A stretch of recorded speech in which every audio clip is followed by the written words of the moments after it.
3, 2, 1, go.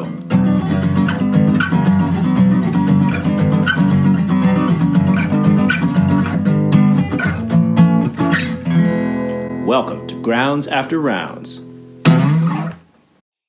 You running this show there, Hoyt? So this was kind of last minute because, like I said, I texted you. Damn, Chad, look at that! Look at that sky. Did you see that? If you block, I know when you hit the light the right way. Oh, there it is. Wow. Look at that sky. Holy crap! Let me just leave. Oh wow! Is that a fake background?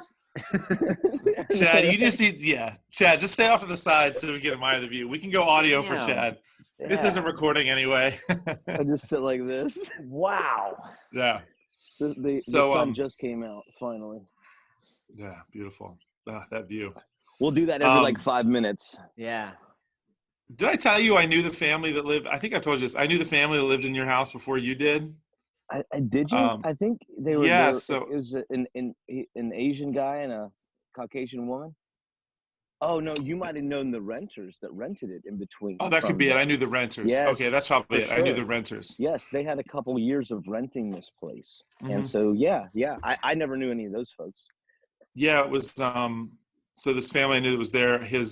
Their son used to lifeguard at Truxton Park when I was managing. It was like the last year that I was there. Their son's name was His name is Josue, Josue, Josue, and I always just called him Sway. But he was like the coolest dude. But he had this like long, silky, but like super curly hair that just like he was one of those dudes that like you could see it. He just pulled it off. And but I remember I took him home one day after work. And then the first time I came to your guys' house when you guys were there, I was like, oh my God, I know this house. Big backyard, great view of the water, and like all the windows. So, yeah, so but then here before. I'd been here before. It was deja vu all over again. No doubt. So, You'd taken a dump in your toilet long before you ever did. I changed all those toilets out. First thing I did. All right. I didn't mess around with that. You never know what you're gonna catch. toilet, backyard, all the same. Anywhere, the world's his toilet.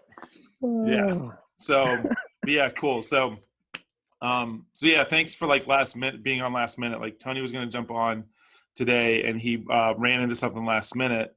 And I just Jack, I told you a couple days ago, I was like, I want to get Chad on. So I'm going to talk to Chad about seeing if he can jump on next week. And so when Tony had to postpone, I texted you right away, Chad. I was like, can you jump on? Because this was what, like 4 o'clock yesterday? And flexible. Yeah. And so when Jack and I were talking, it was just cool, like, to get you on. You were one of the original garage people, which is a great story. But then, like, really, you've had like this last, I don't know, 6 months to a year, all the travel you've had back and forth to and from Chi-Town. And then now you're grounded for quite a bit of time, but this has probably been the most consistent you've been hitting this since probably since before you started traveling so much. For sure. And so just kind of get a feel for how Chad's doing and how he's feeling. And now you're going on week 5 of getting in 4 to 5 times a week again. Rushing it. Which has been awesome. Yeah. Great. Thank you guys. So anyway, so I figured we'd just go down that route, and then whatever else flows. Jack, if you had anything else you wanted to throw in there.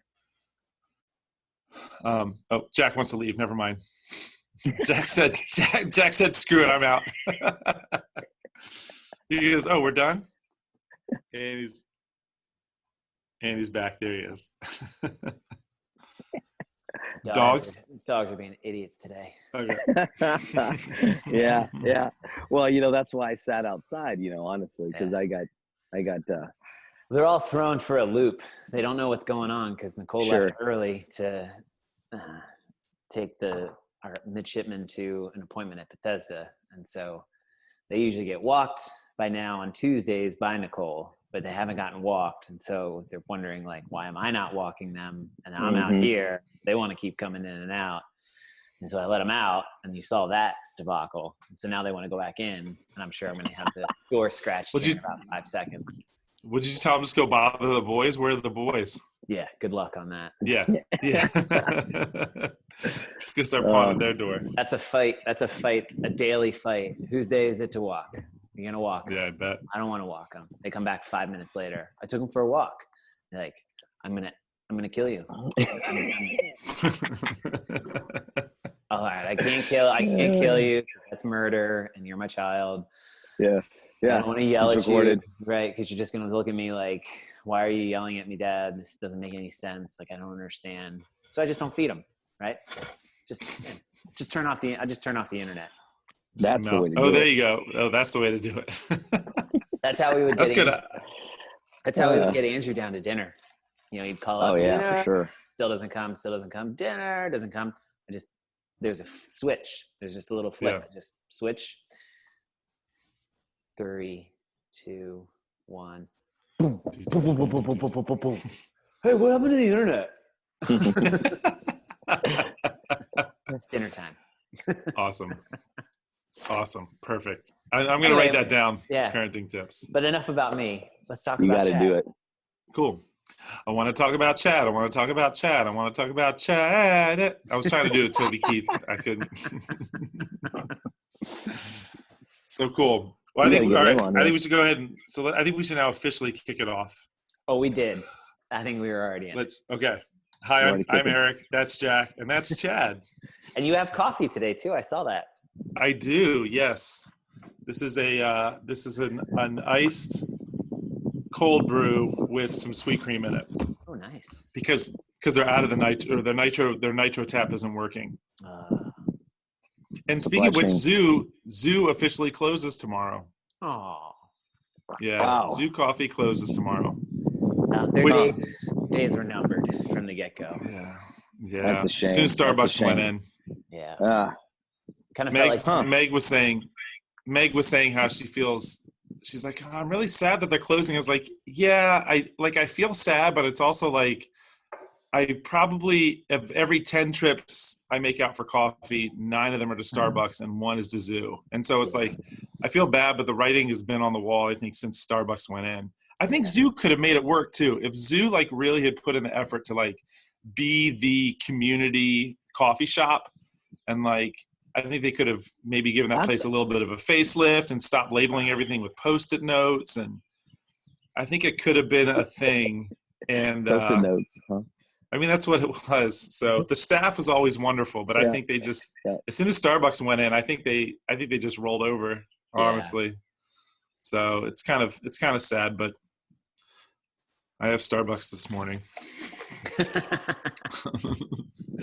So what you gonna do? Proof is in the pudding. That's right. It's in the coffee. It's not pudding. It's coffee. Good point. So cool. Awesome. So yeah, we have Senior Shad Haynes on the show. And this is episode number 2 of Keeping Up with the Creek. Correct. And so I was saying to kick this off, it's Chad, was Chad in the garage first, or was Drew in the garage first? Drew was first. Oh, it's Drew. But just because, I mean, we were camping and his shoulder was all messed up and I banded his shoulder and he was like, "Oh my God, that's amazing." I'm like, "Why don't you just show up on Tuesday?" It was Memorial Day weekend and he was like, "Oh, okay." And that was it. And there was 2 other guys, Matt and Jeff Stevenson.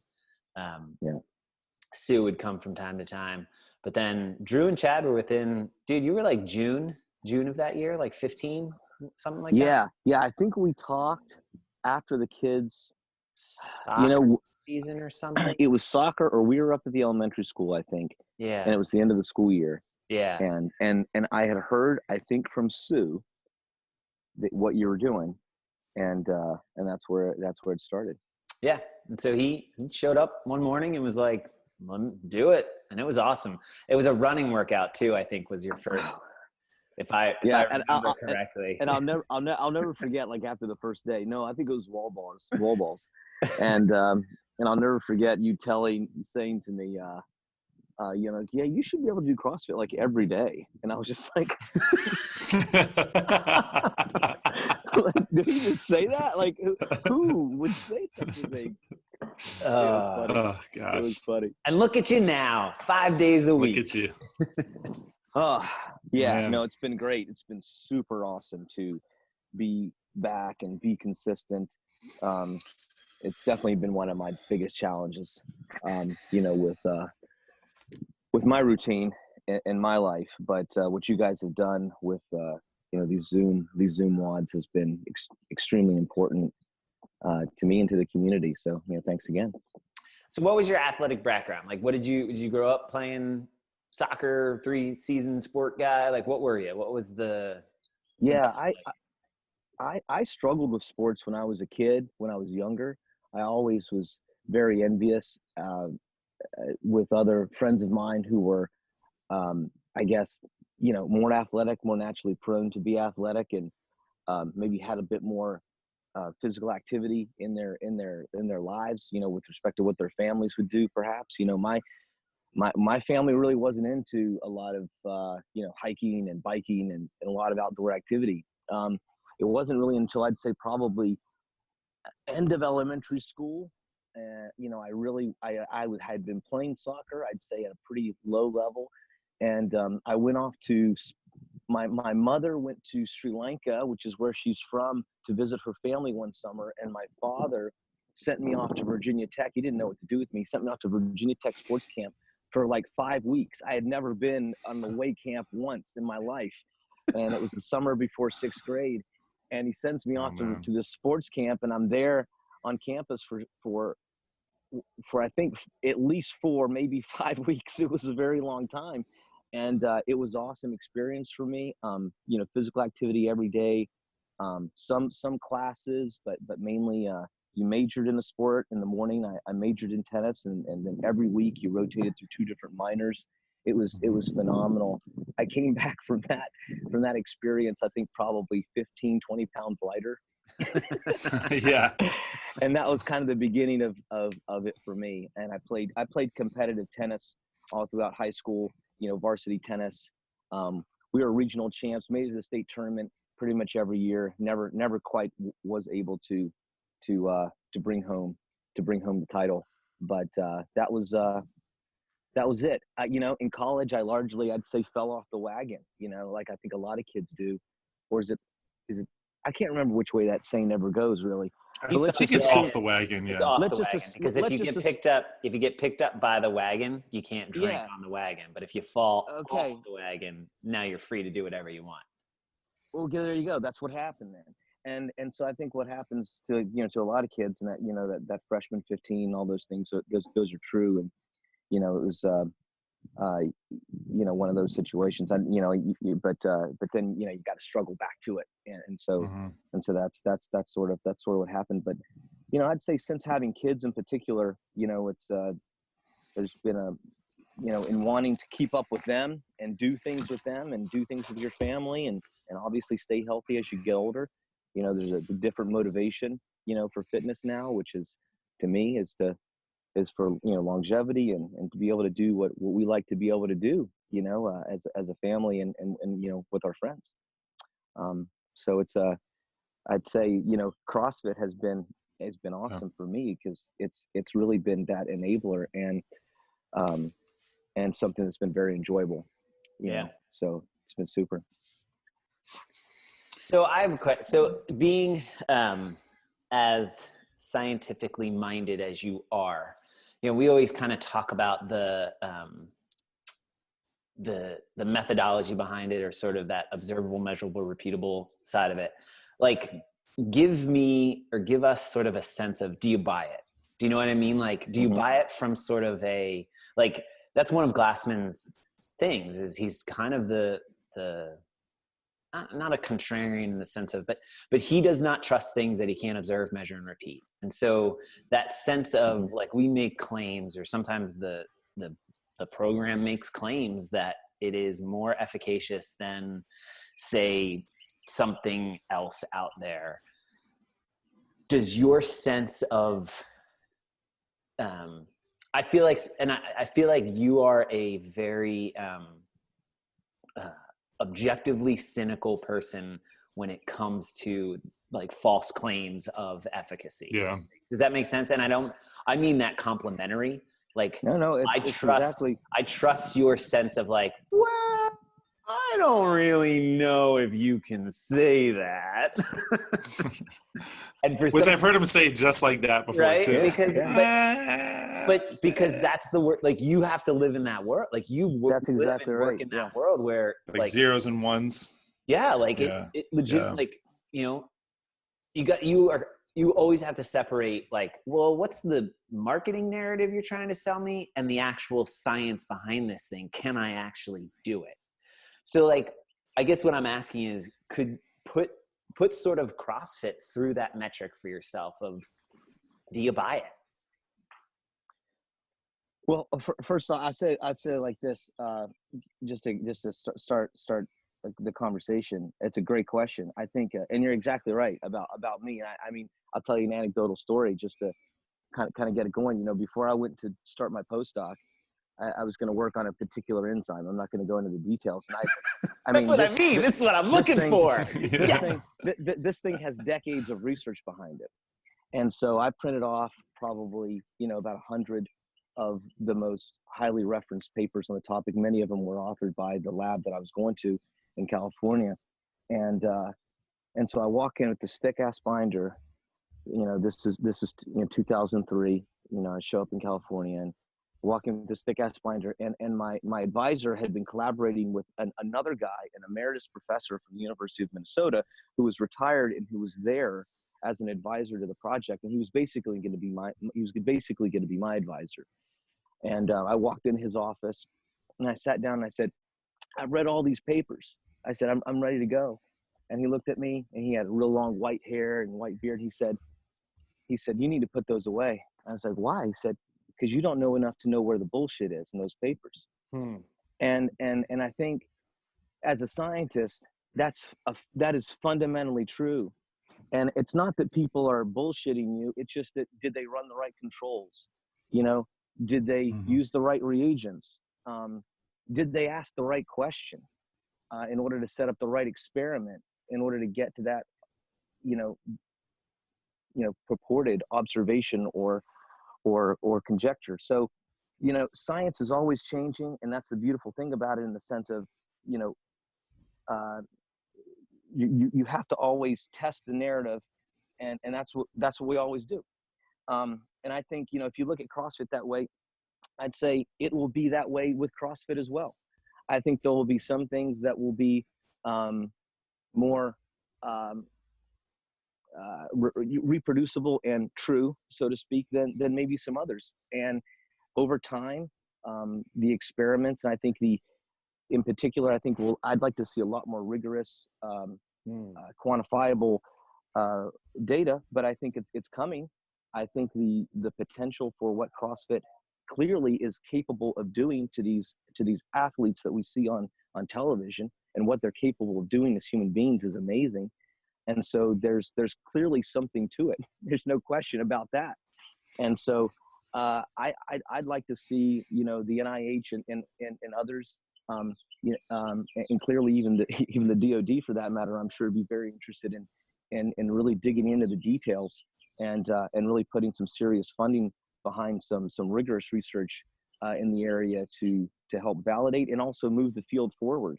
Yeah, because it feels like, I love, and that's what I mean. Like that's exactly what I was like. The entities that know how to do a study like that, an NIH, camp, someone who like you just said, can filter out the shit, the BS of wrong question, bad controls. Like you're trying to do too much. You're associates. That's all association, not actual causality. And so like I think of a DoD entity that looks at, say, I don't know, propensity of injury in this type of setting, or, you know, some sort of longitudinal look at, like, you know, degradation of performance across a certain time period. And if like you applied let's apply this CrossFit salve on it, does that get higher performance or, you know, reduction in the obstacle that is the thing, or the you know what I mean, like the issue. So if it's like, well, I want to say, you know, if I do nothing, I lose 30% of my people at a certain rate. If I do this, I reduce that loss, that speed of loss through either injury, age-related, comorbidity, some sort of other associated thing.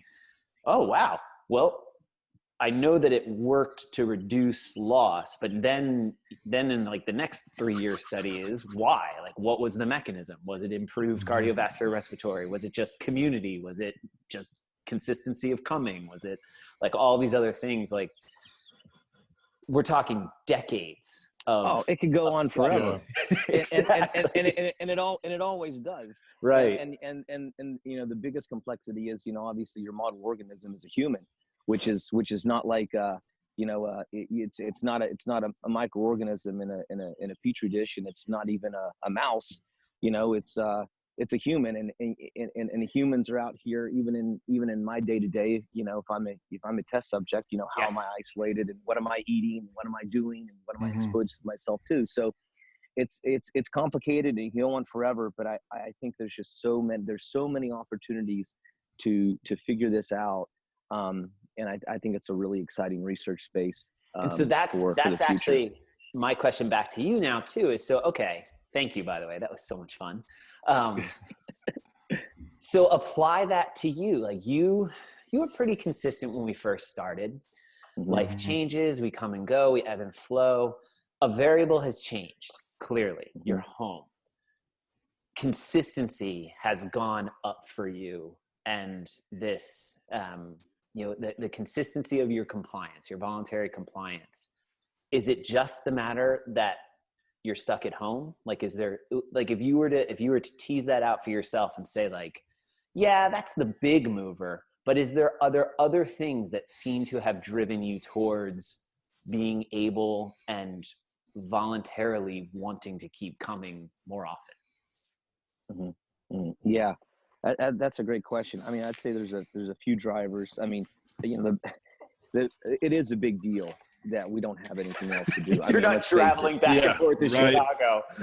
You know, and even before that, for the folks on the podcast, you don't know me from Adam, but even before I did that, you know, I worked in DC, and so there was, you know, commuting in and out of DC and challenges associated with that, and then kids after school, you know, soccer practices and all those things, and you know, those are all great and what we live for, but they're definitely challenges to being consistent. So yeah, you can't underestimate, you know, the the harsh reality of home confinement. But with that said, no, I think it has been, you know, it's like, we've talked about it before. I know you and I, Jack, the feedback that you start to get, that you start to feel, that you start to see, and that, you know, that is a real driver as well. I really look forward to, you know, class in the evenings. My typical day, you know, typically routine, you know, with this new situation is get up early, do some work in the morning, and then get ready for a day of work and day of, you know, Zoom meetings, and then our workout, and then family time. So it's a really good anchor, you know, for the day, which to me has just been really important. Cool. Yeah.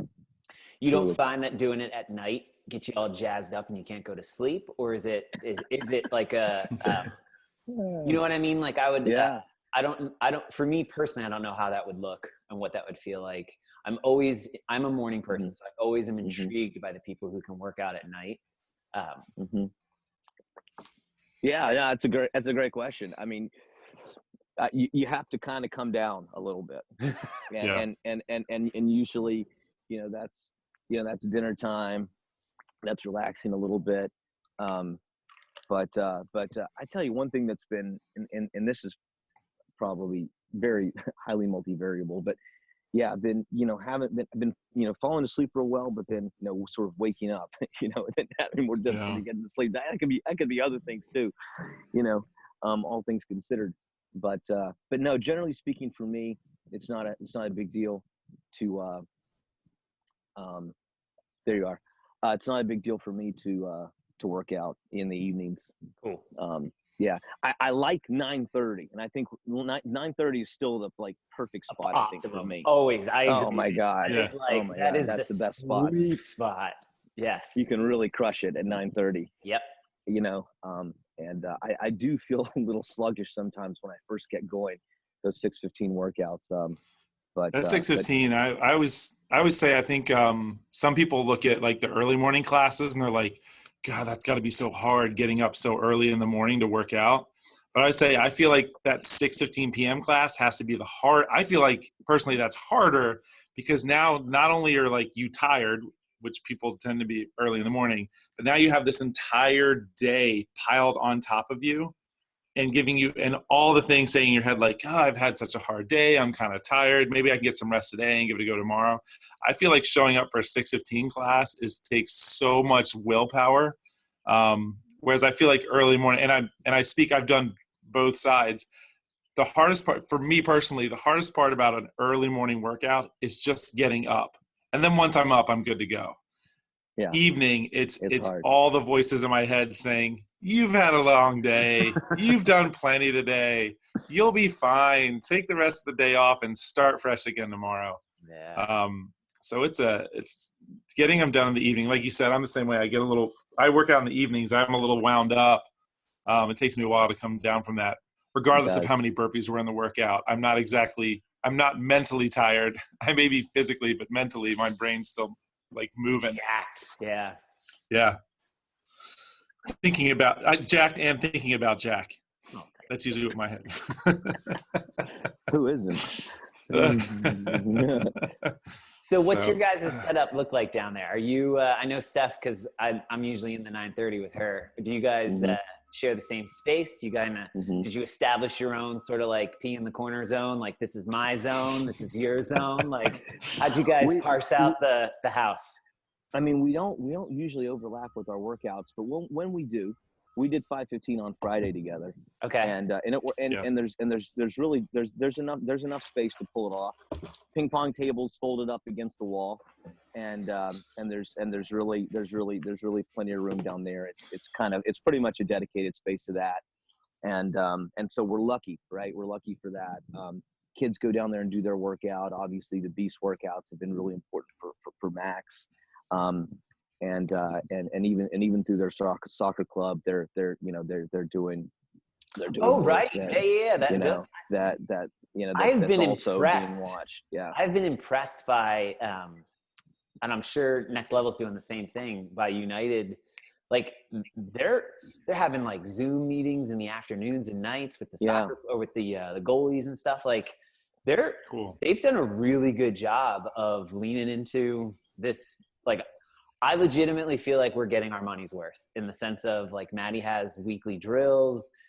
They sent him a link to build a bounce back that he built. We built ourselves, and like Maddie basically got the plans laid out. Like these are the things I need. We ordered it. We built it. So yeah, like I've been intrigued to see other organizations figure this out, and I've stolen some of the ideas of like it doesn't always need to be an active thing. Like they were comfortable having a team meeting and not being a workout. So it's sorry, totally. I'm impressed to see that across different organizations they're figuring it out. Yeah. But so with you guys, like any obstacles or sort of so here's where I'm going with this question. What I'm thinking is, all right, 2 months, 6 weeks from now, whatever, we're all kind of getting back into normal. One of the things that it seems like this medium or doing it in this way has facilitated for you is the flexibility of having the freedom of, you could do this in Chicago. If this was something that continued into, even we go back into the gym, you could have the flexibility of still being a Fairwinds, daily WOD. If this was right, the comfortability of this was something. Is that realistic? Like, do you know what I mean? Like, is that something you would see yourself using, and that it, I don't know, that it continues? I think I would, and you'd always have to test it. But one of the first, when I first took this job in July, I did 3 weeks right in a row. I came back on the weekends, and I didn't go to any any workout. Yeah, we talked about like you would like I went tried to like give you, one. yeah, I tried to like we tried to Travel find a place wads and all near that. you. Yeah, and like you And said, like like the gym in the building you were working at or something. And there's no gym there in the building, and it's just like I was renting these these Airbnbs and whatnot that really weren't conducive to a lot of movement. My point is though that I guess my point being that when I came back and you hit those first couple classes, when I came back and I was home for about a week, I mean, it was just like, oh wow, like you realize all the other things that you miss about it that you love, right? Which is, the people and the community. And so, I mean, I think even just having that connection over Zoom and is really important. It's a good motivator. So I think I would use that. And let's face it. I mean, I'm lazy in the sense of, I'm not going to. You guys do such a great job with programming. I mean, it's programming for a purpose and with the outcome in mind that I'm just not going to do. I mean, I'll be honest with you guys. Sometimes I don't even look at the WOD before I show. Like most of the times, I don't even know what the WOD is before I show up. You're kind of like everybody else. Yeah, Yeah, I'm gonna it's just not a show bad. up, and it's Don't gonna worry. be there for me. It's very reliable. You are And not so, alone. Yeah, so it's just like whether that happens over Zoom or in person in the box. I mean, obviously the box enables us to do so much more, but Yeah. That would be great. It would be great. So I'm initially was really overwhelmed and frustrated with the industry mentors or the industry experts kind of just pushing this idea that Zoom calls will atrophy. They won't work. You can't do it. They'll be fun for the first couple weeks or so, but numbers will fall off, blah, blah, blah, blah, blah. And they were wrong. Like that, I mean, maybe I'm wrong. Like maybe we're an anomaly and we're maintaining but our numbers got better into our 4th and 5th week. Yeah. But there's Go ahead. Yeah, your numbers seem to have gotten better. I mean, people are having fun. It's really important. It's when you take out the variable of, okay, what happens when we go back to normal, right? I think that'll be the true test of the platform's contribution, so if you will, to fitness and longevity. But it's clearly opened our minds. I think it's clearly expanded the opportunities for all sorts of types of activities that we would normally very sort of classically be biased against doing over this platform. Like we're doing it. Oh, we lost people, and it's working. That's really cool. And I think you just said it. It opened our minds, and that's actually where I'm less frustrated now with kind of some of the industry voices out there, because what I was hearing was they were claiming or that the specific follow these specific what's and how's, but they weren't. They didn't really know yet, and so they were just offering like, "Hey, don't roll over and die," right? Like there's ways to do this. Try this, try this, try this. Know that the numbers are suggesting this, this, and this. And as everybody's kind of had about a month and a half of runtime with this now, there's more whys behind like, okay, what it's about, and this coming back to what you said, what it's about is reinvigorate the individual's experience of how enjoyable and efficacious this thing can be. Remind or offer the opportunity for somebody to feel how, yes, a workout draws down from the energy tank. Like that, I mean, it is a stressor. But that stressor has a return on the investment of increased energy, improved feelings of empowerment, improved sleep. Like, yeah, it draws down in the moment, but it bounces you back and gives you that sense of, all right, I can freaking tackle this thing. The socialization aspect, the emotional recharge, just the sense of like, you know what? My day was a shit show, but at least I had this hour that was pretty damn good, which all is stuff that we do get in the box. But now if I say, and I put you back on a plane twice a week, 3 times a week, if your travel schedule is hell, maybe there's as you just said, we've opened our eyes to maybe there is a solution available that is more flexible to meet your schedule as reality or the next normal shows back up, if that makes sense. Anyway, I think too, Jack and I, go ahead, Jen. No, take it away. I would say, Jack, you and I were talking about the other day too, where a lot of the industry leaders were saying, don't rely on Zoom classes, try to switch to more like one-on-one sort of stuff. And now, like a few weeks in, they're kind of starting to do like, okay, well, Zoom. So if you're going to keep doing Zoom, here's what you can do. And it's kind of like they're kind of backpedaling. But I know also, like we were talking about, Chris Cooper, and he was doing a lot, but I think he was looking a lot at numbers. And I think there's a lot that we talk about just that little part, that socialization part. I think one of the thoughts too, when we first go into this virtual thing, it's like, okay, so some people may not like this and they're just not going to be into it. And you're going to see this drop off in membership, and like, I'll be back when we can get back into the gym.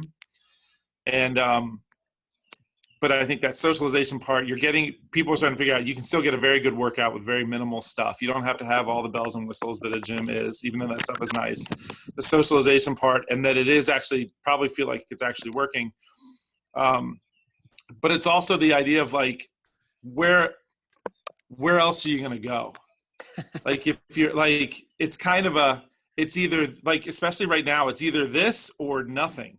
And I mean, you could try, if you're motivated, if you're a person that can do it all on your own and you can motivate yourself to come up with a workout and follow a workout and give it everything you got every day, like, awesome.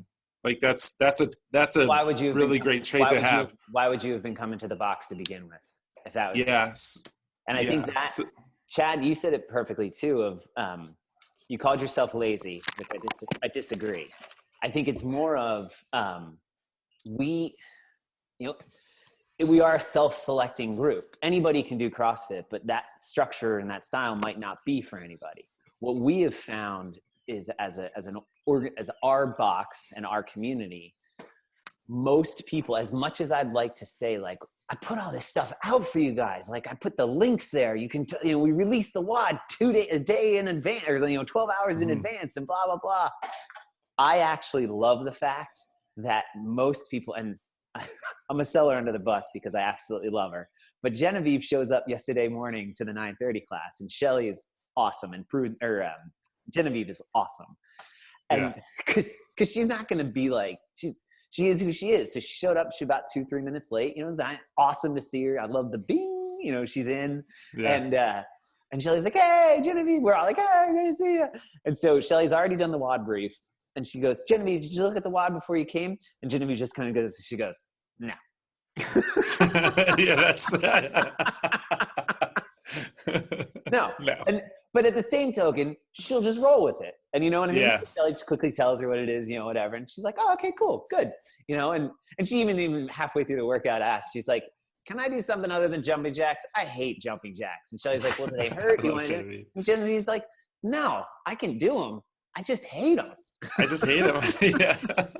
And so sweet Beeves. So that continual sense of how do we create that? So for us, the Zoom class has facilitated us being able to curate this thing for the type of people that have found that they like coming to our style of CrossFit, which is we create it, that we craft it, we take you through it, and we are curating and caring for your journey along that whole route. If I were to write a workout, post it, and offer the class plan, that's the part that I think people would feel abandoned. But there may be a community out there like that's enough for them, that they like it. They just want that. I don't think that would work for us. And that was my original pushback of that's what we were being told to do. Is just, and I'm going to send you a chat. I'm going to send you a text in the morning, Chad, and I'm going to send you a text in the afternoon. So I email you this WOD, I give you a warm up and a cool down, and I send you 2 texts. I don't know. I'm going to go ahead and venture to say you don't do it. And now you're getting texts from me that are making you feel guilty Then they're making you feel sad. Then they're making you feel angry because I'm making you feel guilty and sad. Yeah. I think I've noticed a lot of gyms I can see that too, progressing that way. yeah. And I've noticed a few gyms that started that way, and have now in the last like week or so transition to doing class workouts on Zoom. Yeah. Because I think that's probably, and I know some gyms too, they were doing like challenges and stuff. They're like, well, we'll post the workouts and we'll throw out these special challenges to keep people engaged. But they weren't, it was everything. It was all different from what they were doing, which was being in the gym. And now you're starting to see, they're starting to transition to this format, which good for them to like make that, because I think that's where it is, trying to keep things as normal as possible. Because I think doing challenges and stuff like that, I think that's the stuff that's going to wear off 4 weeks in, 5 weeks in, 8 weeks in, those sort of things. So yeah, keep talking about that. Got a little windy outside. I had to. Can you hear me? Okay. I was running into 2 challenges. My headset died on me, and Okay. And then my phone battery also started to yell at me. yeah. So you went from I migrated inside. It is a little bit warmer. We can go back outside though, though after we get a little power. So I love you went from the beautiful blue sky background to the many leather-bound books background. Yeah. This is my It's professional more setting. respectable. This is like the work situation typically. Yeah. So that's actually kind of a cool, I mean, that is now that I think that's sort of the next step in this conversation of like, and this is something I've talked to Drew a lot about. Like when we're running classes in the gym, it is a very low stakes obstacle to entry for the athlete, right? The hardest part is getting in your car and finding parking in the marina, right? That's it. Once you're there, everything's done for you. There's an equipment. There's, I got foam roll. Like we've laid it out so that you basically don't have to do anything but show up. And now here we are, and we're saying, hey, you got to find yourself a piece of equipment. You got to find a place in your home that you can do this. You got to map out a 400-meter run. You got bop, bop, bop, bop, bop, bop, bop, bop. Here we are. We asked, Chad to join us for this podcast, but I've said, you got to find your own computer. You got to find your own headset. You got to find So what are some of those obstacles that have proved to be challenging, or maybe the flip side of that? Like you thought it would be a lot harder, but it actually turned out to not be as bad as you thought. Mm-hmm. Mm-hmm. It takes a little bit more planning. I mean, even this morning, I realized too late that I didn't have much charge on my phone to sit outside like I wanted to. Typically that's not as big of a deal because you can plug up, as you're working out. You can usually find a spot that works. For us, I think we're pretty lucky. The space is laid out in kind of a very simple way, and there's not too much in the way. But I gotta imagine that's for some folks, maybe they have to reconfigure a room or a space and move stuff around. I don't know. I just have to imagine that they do. Yeah. So that's just like the physical space. But yeah. Technology is never wants to seem to play ball. Sometimes, I mean, we were talking about it this morning. For the most part, it's worked out pretty well. One thing I miss a little bit, and I haven't explored it yet.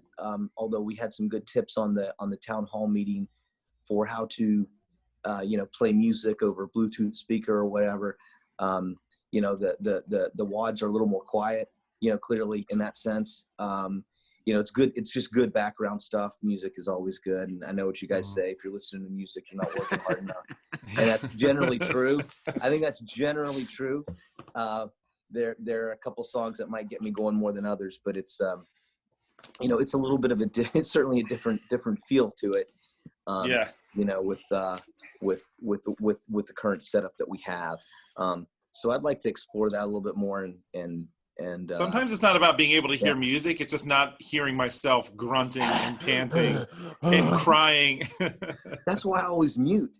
And because I don't want people to hear, I don't want people to hear me because it's it's like it sounds really loud sometimes, and I mean, I like when people don't mute themselves and they're swearing in the middle of the workout. You just hear like, oh, I'm waiting for there to be a serious like outtake, somebody says something, like hot mic'd, about something maybe they shouldn't, or maybe wouldn't want to say. So fair warning to everybody, don't be hot mic'd. That's right. Because it can happen. Naked gun style. It's so maybe those are more challenging. It is interesting because you want to talk to people, and some people want to talk to people more, and they, but it's like on the other hand, it's like it's still a class, and when you're talking, other people are trying to talk to somebody. I mean, everybody wants to say hi, and that's great. Yeah. And the platform has enabled, I think, just having the community has also, there's been some folks that I know that have been having some get-togethers, online and things like that, which has been really good, and probably wouldn't happen without us continuing to be together. Mm-hmm. Do you think you've seen some of the tricks that we learned, like I forget who, there was something we did in either the class itself or maybe the town hall or something, and then she took it, it might have been Joan, I can't remember, took it and brought it to her organization, and they kind of implemented some changes to the way they do meetings. Have you seen any, and I mean like cross-pollination too, like have you seen any sort of with this medium? So I remember you were saying when you guys, like you do remote and you were comfortable with it, but like a lot of the people you worked with, like the first week, hours of just figuring back out, like, come on guys, get up on step. Like, have you seen sort of a migration or an improvement, an adaptation? Oh yeah, for sure. And I think that's been good. That's been really good. This situation's probably forced everybody. I mean, our kids or everybody, it's like, now much more comfortable with the platform. I'd say for me, even when I worked remotely before this, I never really liked to, I still never really liked to do video calls. I would still always kind of do an Just audio voice. call, Yeah. even over the platform. And, this situation's kind of, busted that all up, and, and that's been really good because the quality of the communication over video, being able to see you and see me, and, whenever you're in meetings, you're just on the phone. It's like, you never really know if it's the right time to say something half the time. You end up cutting somebody off, and it's like super awkward. And it's just kind of painful sometimes. And now it's like much more,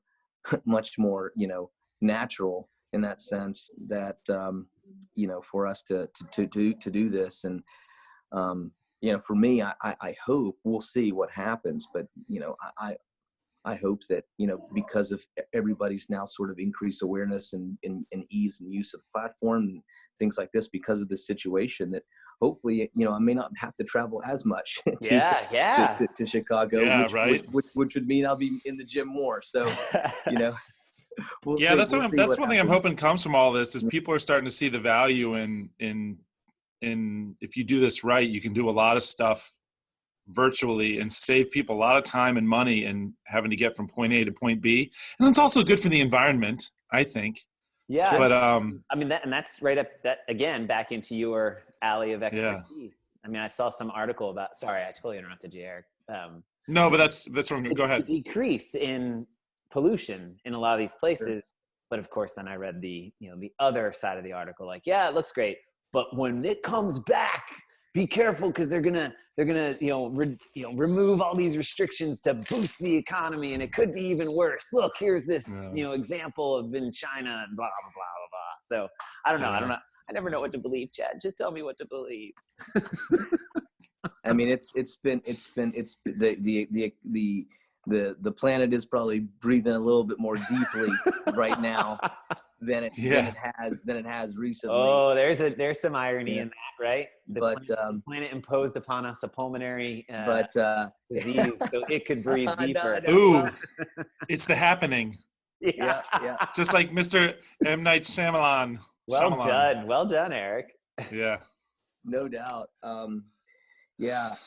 It's but yeah, no, you're right.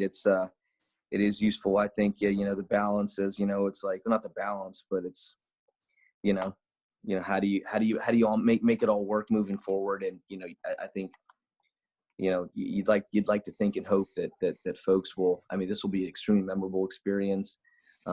These type of zoonotic diseases happen, they do happen. What was that word? What did you go? I know. I want to. Zoonotic. Say that again. Word of the day: toilet paper. Zoonotic. That's right. Awesome. Yeah. They're good. They happen. Is that like it started from a non-human species? Is that where that's right? That's definition right. of it? Oh Yeah, my that's God, right. that's such an awesome word. Zoonotic. But you ask yourself why. Not why did that happen? It happened naturally. Frankly, there's no conspiracy that it happened in a lab or anything like that. It happened naturally, but it's just like, the ramifications of the transmission event, are exacerbated by clearly what we're doing and the way we live, and we, in the ease of transport, highly dense population centers, even food scarcity, I think plays a role in all those things, and those things aren't going to go away. So, once we go back to normal, back to your point, and sorry, I'm getting off topic, but hopefully this will be such a memorable event that we will consider how we move forward much more carefully and consider how we prioritize, the things we want to do moving forward as such to improve the quality of the planet for the health and prosperity of us all, but in a sustainable way. Yeah. That's important. In the nerd herd. So basically what I feel like you just described is the kind of textbook definition of a paradigm shift. Is that there's this, right, exactly, that it could be, and how that happens is in sort of, after the fact assessment and reflection, maybe a generation from now, to say that like if things actually do change and change sticks, you could look back, like when was the moment that was the catalyst for this change in culture? Oh, that was the moment of the paradigm shift. In our we were reading War and Peace with that nerd herd group I have. And the thing about Tolstoy's writing about the turn of the century Napoleonic Wars and his invasion of Russia and the loss of Borodino and blah, blah, blah, blah, blah. That happened in 1812. Tolstoy's writing in the 1860s. We're reading it 150, 160 years later and seeing patterns and changes. And so this idea of, she goes, I imagine somebody now living through it will write about this in 50 or 60 years, and that will be read by people 150, 200 years later. And I was just like, that's really kind of cool. It seems, as she was saying that last night we were talking about, I'm like, yeah, maybe. But the way you're describing that, Chad, is that's the sort of time trajectory that something like this event, something like a war, something like a cataclysmic environmental moment offers that destructive element that catalyzes the change for people to be like, whoa, oh, okay, things have got to change. Things have got to shift or else we're not making it. Yeah. No, I think so. And whether you call it a paradigm shift or a tipping point, there's a lot of momentum for a lot of, decarbonization and sustainability and those sorts of things. And so, this could just be kind of the thing that really pushes it, and certainly will leave a lasting impression on all the young kids. They'll never forget it, and they'll take it forward, as a And for you individually, that you actually do like working out 5 times a week. Oh, me? Yeah. Yeah. You know what I mean? That's enough. There's your the Chad Haynes paradigm shift of, crap, maybe this CrossFit stuff is good for me 5 days a week. Oh, it's great. It's great. Yeah. Go figure. That was I'll never forget that though. In all my life, I was just like, this guy's got to be crazy. There's another. I am a little crazy, but let me really digress. Let me really digress now. There's another thing you said that I also thought was crazy, and I've come to find was not. I had a party here once. You were here. It was when we first moved in. It's like my 40th birthday party or something. Okay. And my dad and Debbie were here, and you were talking to my dad. People on the podcast, this is, you don't care about this. They do. They love it. My dad's in his mid 70s, and he's like, he's like fine. He's like, he's generally physically okay. And his partner. And I just, for some reason, I just thought, Jack, you were talking to them, you were just talking to them about CrossFit, and what we're doing is like you guys should do CrossFit. And I just thought, what is this guy saying? Like, this makes no sense. Like, CrossFit's not for people that are older. This guy's nuts. It's not for people like my dad. It's for people like me, or like young people, people like, and I was so wrong, obviously, so stupid. It just to have that knee-jerk reaction mentally to that situation. I mean, it wasn't like I discouraged him, but it's gotten to the point, years later, where now I do actively encourage him. There is a CrossFit gym in Beckley, West Virginia. It's run by a guy I went to high school with. I never really knew him that well, but he'd remember me. We'd get along, and I just said, you should check that out. He still hasn't. But I have actively encouraged him, Nice. and that was also something that I was initially pretty skeptical on, and obviously and then .com wrong. completely shifted their website, and you got Archie Bunker and his water jugs, his blue water jugs. Yeah.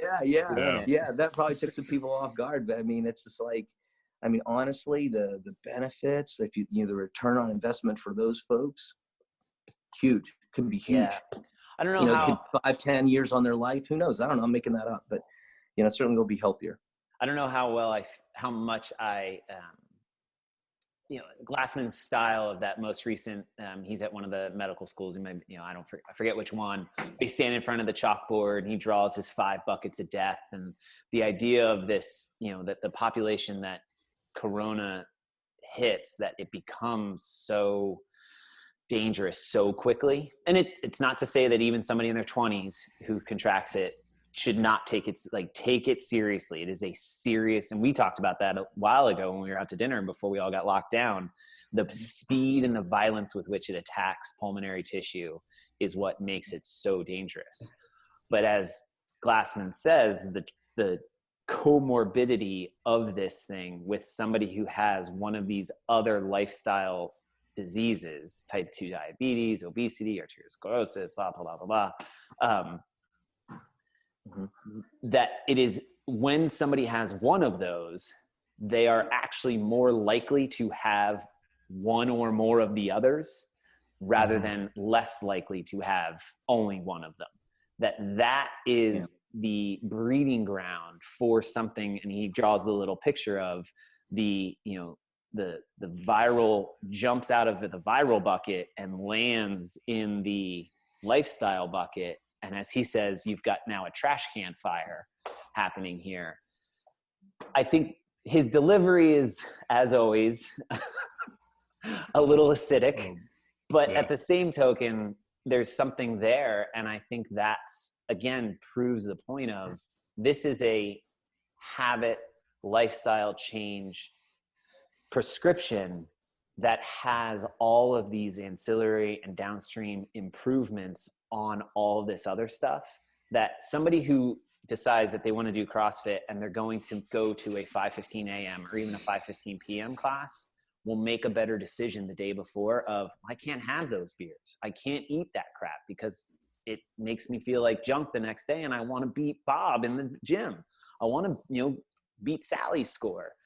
And so that competitive element, the social element, and just the sheer sake of like, I feel good, I want to continue to feel good, has these downstream habitual changes to your lifestyle choices that then yields the benefit in the medical, realm. And I think that's for me too, not to proselytize, but that's the element of, and it's never too late to make those changes. I always think of it like cigarettes. I'm a 2-pack a day smoker, and it's like, God, but I've been smoking my whole life. Just don't smoke that cigarette. Just stop. And the next day they feel better. It's like an instant change. And that's the part of, yeah, but I've always been, a sedentary person. I've always eaten this. It's like, no, you haven't. Just stop that. Don't smoke that cigarette. Don't eat that bad choice. And yeah, it's never too late to start. Never too late. Never too late. I'm sure there are some great examples. I know we do have it from our community of folks, all types of folks. And, and they're, it's just been all positive. Wonderful. All right, man. So you're a long time listener. Our deal, we end with our gratitude. This was awesome. Thank you. And good job. Yeah. Biggie. Thank you guys. I love it. Thanks for this. Thanks for the short notice. But in that same vein, you can go first. Eric can go first. I can go first. I don't know. I always try not to think about it beforehand so that it actually has to come, something off the cuff.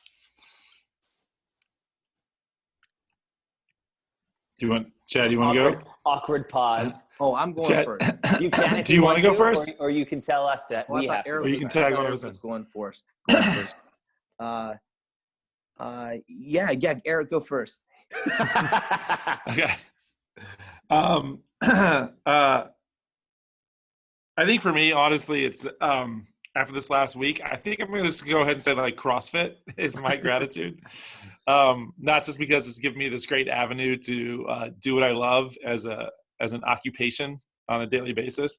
But last week I hurt my back. I don't know what I did. I think it's a combination of I was probably sitting too much, or I think it's definitely stress. I think it was definitely very much stress induced, but it was low back muscle just tightened up and twinged on me. And I felt useless for a couple of days. And like the point, like I have a 2.5-year-old daughter at home that wants me to pick her up, that wants me to dance with her, that wants me to roll around with her and all this stuff. And I couldn't even do that. And it was like so frustrating. And I think of, my dad and my brother both have this, it's called ankylosing spondylitis, which is this, basically it's almost like a degenerative, it's almost like arthritis. Well, just short story, it's almost like arthritis, and it just progresses over time. And I'm pretty sure I have it, but because of CrossFit and developing better eating habits and being active and being moving, things that I've done more of than my brother and my dad have, they're taking like medications for it, and they wake up like stiff backs or uncomfortable hips, backs, necks, all that, and a lot of discomfort. And I think I've been able to fend off symptoms of it because I've eaten well and I've been active. And I want to be able to play with Fiona as much as I can and play with future children as much as I can. And so just those couple of days where like waking up every day in pain or standing up in pain sucked.